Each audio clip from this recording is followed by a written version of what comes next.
I know you're probably wondering, why is Mr. Jones standing by his decking fence again? But I have made a major improvement based on comments made. So if you watch this video, you'll see what it is, and I think it is a major improvement. So please stick with the video. It's not too long, I promise. Welcome back to Mr. Jones DIY. It's a freezing cold May the 6th. We had a glorious end to April with 29 degrees, and it's down to 8 or 9 degrees today. So you might wonder, why am I working on my fence in these temperatures? Well, you can see we've got tomatoes out. There's runner beans going to be going up. I'm going to be putting wire mesh on here to grow the beans up. So if I'm going to do anything, I need to do it now.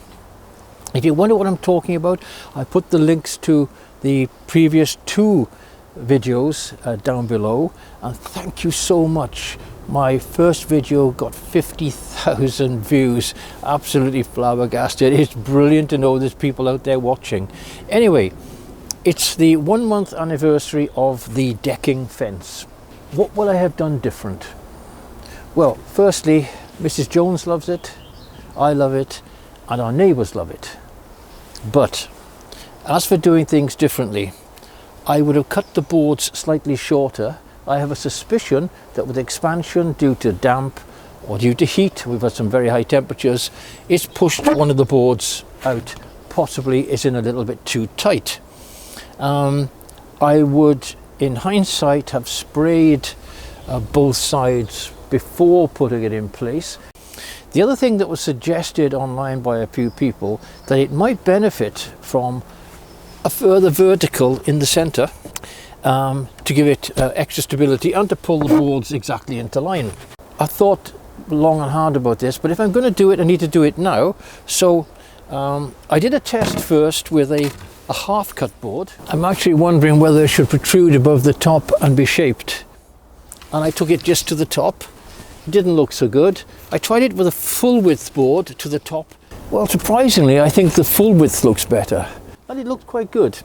However, I suddenly realized it'd be better to follow the curve, so I've cut one with an identical curve, and that will now fit here, and it'll pull the boards into line, and I think it's going to look okay.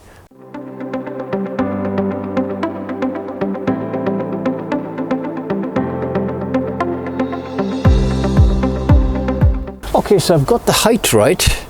I put one screw in the top just to get it vertical.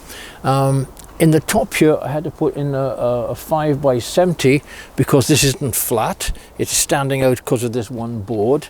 So I put in a 5x70 there to pull it in.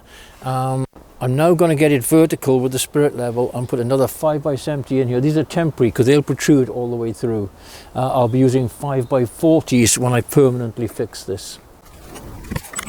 Let's check my vertical is still vertical.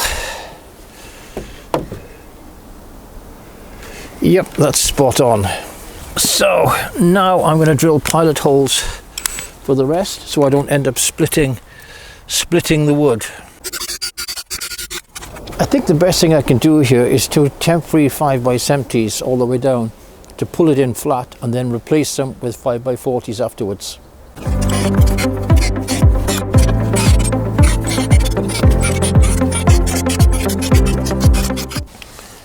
Okay, that's nice and tight in. It's pulled the boards back into alignment.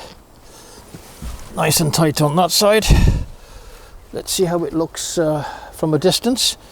I'll have a quick cup of tea and I'll do the other one. Yep, I like it. And that board will bleach in the sun like the other ones.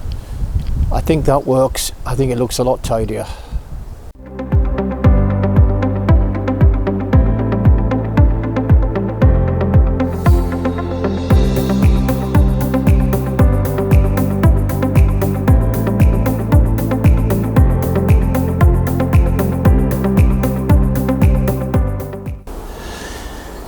Okay, that's the modification finished. I hope you like it. I certainly like the way it looks, and it's even more robust.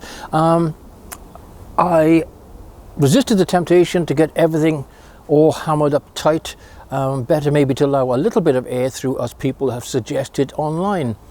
Anyway, if you would like to comment, tell me, do you think it looks better? Do you think it looks worse? It'll be covered in beans very shortly and it won't be visible. But for the rest, I'll be very interested in your comments.